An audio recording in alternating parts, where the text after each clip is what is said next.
আমরা অনেকেই যারা ছাদ বাগান করি আমরা অনেকেই এই পেস্টিসাইড সম্পর্কে জানি না, কিন্তু অনেক ক্ষেত্রে দেখা যায় আমরা এই পেস্টিসাইড দীর্ঘদিন ধরে একটি গাছে ইউজ করে আসছি। সেক্ষেত্রে বন্ধুরা, আমি তাদেরকে বলবো যে এই পেস্টিসাইড সম্পর্কে আগে আপনি ভালো মতো জানুন এবং বুঝুন, তারপর আপনি একটি গাছে পেস্টিসাইড ইউজ করবেন। আজকের এই ভিডিওতে আমি বলবো পেস্টিসাইড কি এবং সেটি কি কারণে আমরা এই ছাদ বাগানে ইউজ করব না, বা পেস্টিসাইড কোন ক্ষেত্রে ব্যবহার করা উচিত, এই সমস্ত কিছু বিস্তারিতভাবে আলোচনা করব এই ভিডিওতে। সুতরাং ভিডিওটি আপনি মনোযোগ সহকারে শুনবেন, তারপর আপনি এই ভিডিওর চরম পর্যায়ে অর্থাৎ এই ভিডিওতে আপনি যে জিনিসটা জানতে পারবেন সেটা সিদ্ধান্ত আপনি নিজেই নিতে পারবেন। প্রথমত বলি, পেস্টিসাইড কি? পেস্টিসাইড হলো এক ধরনের ইনসেক্টিসাইড। পেস্টিসাইডের মধ্যে ইনসেক্টিসাইডও পড়ে, অর্থাৎ আমরা যে পোকামাকড়ের গাছের কোনো ক্ষেত্রে পোকামাকড়ের সমস্যা হলে আমরা যখন দোকানে যাই সেখানে আমাদের যে ইনসেক্টিসাইডটি দেয় তার মধ্যে পেস্টিসাইডও থাকে। এমনটা নয় যে শুধুমাত্র পেস্টিসাইড দিলেই যে গাছের ক্ষেত্রে ভালো হবে, এমনটা নয়, কিন্তু পেস্টিসাইড খুবই মারাত্মক পরিমাণে ক্ষতিও করে একটি গাছের ক্ষেত্রে। উদাহরণস্বরূপ আমি একটা উদাহরণ দিলে, ফর এক্সাম্পল আমি যদি একটা উদাহরণ দিই তাহলে বিষয়টা একটুখানি ক্লিয়ার হবে অ্যাকচুয়ালি কি জিনিস।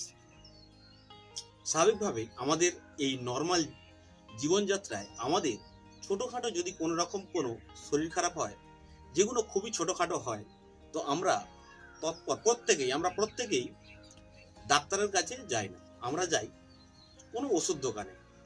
এমনটা হয়, ফর এক্সাম্পল আমার নিজের ক্ষেত্রে যদি বলি, আমি ছোটোখাটো বিষয়ে যখন ওষুধ দোকানে গেলাম, সেখানে গিয়ে বললাম যে আমার সারাদিন মাথা ঘুরছে,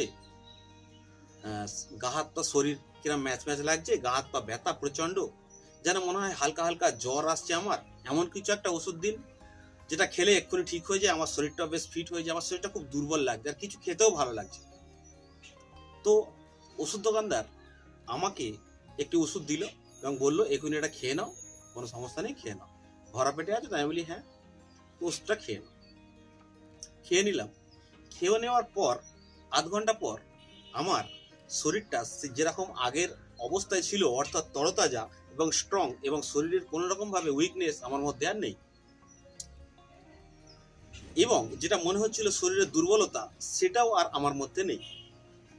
তাহলে আমরা ভেবে থাকি এটা যে ওষুধ দোকানদারটা খুবই ভালো ওষুধ দিয়েছে, যেটা আমার মধ্যে খুবই ভালোভাবে কাজ করেছে। কিন্তু এমনটা নাও হতে পারে। কেন হতে পারে?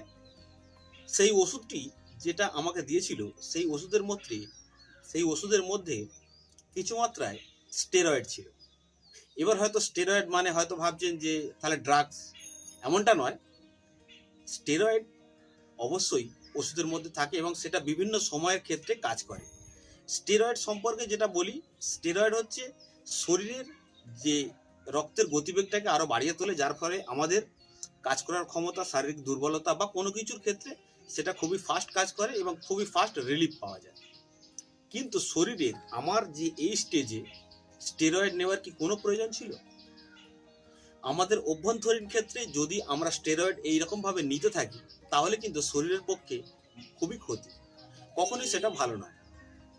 একটা স্টেজ আছে নিশ্চয়ই, সেই স্টেজে গিয়ে আমরা স্টেরয়েডটি নেব, কিন্তু তা বলে এটা নয় যে যখনই ঘুরতে ফিরতে আমরা স্টেরয়েড নেব। তাহলে একটি গাছের ক্ষেত্রেও যদি আমি সেম জিনিসটা বলি, আমাদের একটি গাছের ক্ষেত্রে দেখলাম প্রত্যেকেরই গাছে কোনো একটা জায়গায়, ধরুন আপনি ফর এক্সাম্পল আপনি অনেক ভিডিও দেখেছেন যেখান থেকে আপনার একটি গাছ পছন্দ হয়েছে, অবশ্যই গাছটিকে আপনি আপনার ছাদ বাগানে আঙিনা বা কোনো জায়গায় আপনি গাছটি বসালেন। বসানোর পর 1 বছর 1.5 বছর সামান্য কিছু যত্ন পরিচর্যা আপনিও করেছেন, যেটুকু আপনি পেরেছেন সেটুকু যত্ন পরিচর্যা করেছেন, কিন্তু এমন সময় আপনার গাছে প্রচুর পরিমাণে ফল এলো এবং ফল আসার পর দেখা যাচ্ছে ওই ফলের মধ্যে সবুজ টাইপের একটা পোকা হয় গাছের, আমি লেবু গাছের ক্ষেত্রে বলছি, সবুজ টাইপের পোকা হয়। পোকাটি আপনার গাছের পাতাও খেয়ে নষ্ট করছে, প্লাস ফলগুলোকেও নষ্ট করছে, ফলগুলোকেও একের পর এক সে নষ্ট করে দিচ্ছে। আমরা অনেকেই যেহেতু এখন ফোন ব্যবহার করি, তো ফোনের ক্ষেত্রে আপনি হয়তো ফোনের ছবিটা তুলে নিয়ে গেলেন, ওনাকে গিয়ে দেখালেন, বা এমনটা হয় আমরা ওষুধ দোকানে গিয়ে বা আমরা যে ফাঙ্গিসাইড বা ইনসেক্টিসাইড আমরা যে দোকান থেকে কিনি জিনিসগুলো, সেই দোকানে গিয়ে আপনি জিনিসটা দেখালেন যে এই সমস্যা হচ্ছে আমার গাছের ক্ষেত্রে, এবং সব জিনিসগুলো একের পর এক গাছটাকে ধ্বংস করে দিচ্ছে। আপনি এমন কিছু একটা দিন যেটা দিলে একদম সঙ্গে সঙ্গে পুরো ভালোভাবে কাজ হয়। তো সেক্ষেত্রে আপনাকে একটা ছোট জিনিস দিয়ে দিল, দিয়ে বললো এটা গিয়ে স্প্রে করে দাও, দিলেই দেখবে সমস্ত পোকা মরে যাবে, গাছের একদম পুরো সমস্ত পোকা মরে যাবে। এবারে আমরা নিজেরাও জানি না যে ওই কি জিনিসটা আমাদেরকে দিল। গাছের পোকা লেগেছে, অবশ্যই তার জন্য ওষুধ রয়েছে। তো সেক্ষেত্রে দেখা যায় ওই পোকা মারার জন্য আমাদের পেস্টিসাইড দিয়ে দিয়েছে, যাতে পেস্টিসাইড দিলে ওই গাছটিতে সমস্ত পোকা মরে যাবে। কিন্তু এক্ষেত্রে একবার চিন্তা করে দেখুন, গাছের ওই পোকা মারার জন্য আমাদের কিন্তু অলরেডি ইনসেক্টিসাইড রয়েছে, তাহলে কেন আমরা পেস্টিসাইড ইউজ করব? এইবারে বলি পেস্টিসাইডটা কি, হোয়াট ইজ পেস্টিসাইড।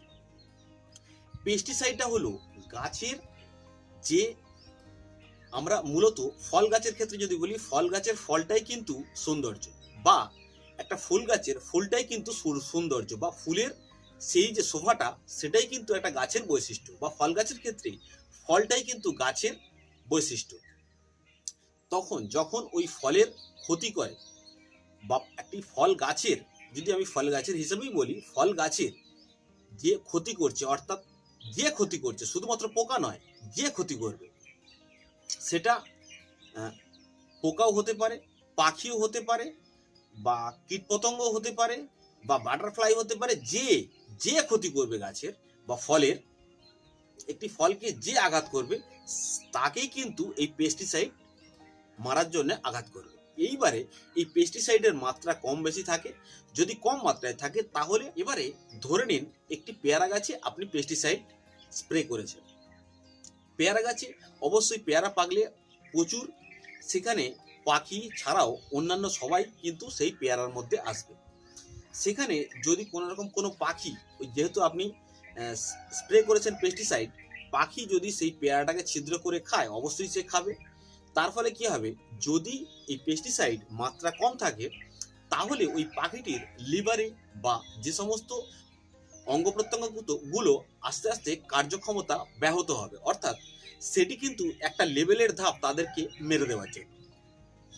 আর এর পাশাপাশি ওই ছোটখাটো যে পোকামাকড়, ওগুলো তো আগেই মরে যাবে। তাহলে পেস্টিসাইড আমরা কেন ইউজ করব? যেহেতু আমাদের যে সমস্যার জন্য সমস্যাটা হচ্ছে, তার জন্য অবশ্যই একটি ওষুধ রয়েছে, ইনসেক্টিসাইড। যদিও এই পেস্টিসাইডটা, এই ভালো করে বুঝুন, পেস্টিসাইড ইনসেক্টিসাইডের কিন্তু আন্ডারেই পড়ে। পেস্টিসাইড পেস্টিসাইড এবং ইনসেক্টিসাইডের ওপরে পেস্টিসাইড। তো যাই হোক, এই যে বিষয়টা পেস্টিসাইড, তাহলে আমরা কেন ইউজ করব? একটি পেস্টিসাইড একটি গাছের ফলের যে ক্ষতি করবে, সেটা মানুষও হলে, যদি আমি নিজেও যদি পেস্টিসাইড ইউজ করি, তার মাত্রা যদি বেশি থাকে, সেক্ষেত্রে আমারও ক্ষতি হওয়ার চান্সটা বেশি হয়। তাহলে কেন আমি পেস্টিসাইড ইউজ করব? এইবারে কিছু ক্ষেত্রে হয় এমনটা, দেখুন, ওষুধ আপনি ধরা গাছের জন্য অবশ্যই কোনো কীটনাশক বা এই জাতীয় কোনো রোগের জন্য আপনি কিনতে গেলেন, সেখানে তো যেহেতু আপনাকে পোকামাকড় মারার জন্য ওষুধ দিচ্ছে, তো সেক্ষেত্রে অনেক দোকানদারি এটা বলে দেয়, বা অনেক দোকানদারি এটা বলে না। ফল থাকা অবস্থায় যখনই আপনি গাছে স্প্রে করছেন পোকামাকড়কে দমন করার জন্য বা কীটনাশককে মেরে ফেলার জন্য, অবশ্যই ফলটিকে, আপনি যে ফলটি রয়েছে, ফলটিকে ভালোভাবে কভার আপ করবেন, অর্থাৎ ভালোভাবে প্লাস্টিক দিয়ে, কাগজ দিয়ে সেটাকে মুড়ে দেবেন, যাতে আপনি যখন স্প্রে করছেন কোনো রকম ভাবেই ওই ফলের মধ্যে যাতে না পড়ে, অর্থাৎ কীটনাশক বা কোনো কিছুই ওর মধ্যে প্রয়োগ না। অনেকেই এই জিনিসটা জানে না, বা অনেকে এই জিনিসটা বলেও না। আপনার গাছে ফল রয়েছে, ফল থাকা অবস্থায় আপনি ইনসেক্টিসাইড দিয়ে দিচ্ছেন, কিন্তু এটা তো গেল ইনসেক্টিসাইড। এবার বলছি পেস্টিসাইড, তাহলে এর থেকে কিন্তু আরো বড় লেভেলের জিনিস। তাহলে সেক্ষেত্রে বুঝুন আমরা কেন পেস্টিসাইড ইউজ করবো। এবারে দেখুন, আমাদের গাছের ক্ষেত্রে আমাদের পাতায় কোনো রকম একটা পোকার উপদ্রব শুরু হয়েছে, বিভিন্ন রকম পোকা রয়েছে আমাদের পাতায়, প্রচুর রকমের পোকার সমস্যা হয়। পাতায় পোকা লেগেছে, তার জন্য আপনি সেটা ছবি তুলে বা কোনো প্রকারে আপনি কিনতে গেলেন তার কীটনাশক, বা সেটি ওষুধ কিনে আনলেন যাতে এই ঠিক হয়, সেক্ষেত্রে আপনাকে পেস্টিসাইড হাতে ধরিয়ে দিল। অবশ্যই ভালোভাবে আপনি কেনার আগে এই লেবেলটা দেখবেন সেখানে পেস্টিসাইড লেখাটা আছে কিনা। যদি পেস্টিসাইড লেখা থাকে তো আপনি সেটাকে অবশ্যই কিনবেন। এবারে দেখুন, যদি গাছের পাতায় পোকা লাগে সেক্ষেত্রে আপনি শুধুমাত্র গাছের পাতায় চিন্তা করে যে কোনো ইনসেকটিসাইড বা সাইপারম্যাথিন বা ইমিডাক্লোরোপিড গ্রুপের দিলেই কিন্তু এটি কাজ হবে। কিন্তু সেক্ষেত্রে আপনি কি আনছেন, পেস্টিসাইড নিয়ে চলে আসছেন। ভালোভাবে জিনিসটা বুঝবেন, পেস্টিসাইডটা কিন্তু এক্ষেত্রে কোনো কাজের নয়, যেটা আমি প্রথমেই উদাহরণস্বরূপ আপনাদের বলেছিলাম। এবারে দেখুন, ওষুধ দোকানদারের ক্ষেত্রে যেটা বলছিলাম, ওখানে কিন্তু এমনটা হতে পারে শরীরে ভিটামিন বা ইমিউনিটি বা আমাদের কোনো রকম কোনো শারীরিক যেগুলো ক্যালসিয়াম ভিটামিন এই টাইপের কমের জন্যই কিন্তু আমাদের এই শরীরে এটা হয়। সেক্ষেত্রে আমরা যদি ওই টাইপের কোনো ওষুধ খেতাম ভিটামিন ক্যালসিয়াম বা এই টাইপের, সেক্ষেত্রে হয়তো সময় লাগতো আমাদের 24 ঘন্টা বা একদিন পর হয়তো রিকভার হতো ওই জিনিসটা। কিন্তু আমরা সেখানে কি নিলাম, স্টেরয়েড জাতীয় কোনো একটা ট্যাবলেট, যেটা আরো দ্রুত ফাস্ট কাজ করলো, কিন্তু সেটা আমাদের অভ্যন্তরীণ ক্ষেত্রে কখনোই সুবিধাজনক নয়।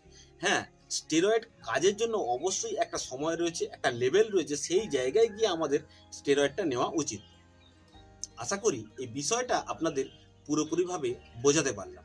আর তারপর বলি, আমরা এই যে ছাদ বাগানে আমরা যে গাছ রোপণ করি সেটি কিন্তু আমাদের শুধুমাত্র শোভাকাঙ্ক্ষের জন্য এবং আমরা নিজেদের আনন্দ উপভোগের জন্য। একটি ফল গাছ থেকে ফল পেরে আমরা কখনোই বাজারে বিক্রি করতে যাব না, সেটা আমাদের নিজস্ব আত্মীয় স্বজনের জন্য এবং তাকে একটা সৌন্দর্য রূপ দেওয়ার জন্য, এবং যাতে আমাদের মনে হয় না আমার একটা সফল ছাদ বাগান তৈরি করতে পেরেছি। সেক্ষেত্রে আমাদের কখনোই ওই পেস্টিসাইড ইউজ করাটা ঠিক হবে না। আশা করি এই ভিডিওতে আমি পুরো বিষয়টা বোঝাতে পেরেছি আপনাদের, যে কেন আমরা এই পেস্টিসাইড কি ইউজ করব না। এ বিষয়ে যদি আপনার আরো কোনো কিছু জানার থাকে যে পেস্টিসাইড কি আপনি কেন বা কোন ক্ষেত্রে ব্যবহার করতে চাইছেন, আমাকে এই ভিডিওর কমেন্ট বক্সে অবশ্যই কমেন্ট করে জানাতে পারেন। আশা করি আপনার সেই প্রশ্নের সঠিক উত্তর দেওয়ার চেষ্টা করব। ততক্ষণ পর্যন্ত বন্ধুরা, টাটা, বাই বাই, জয় হিন্দ।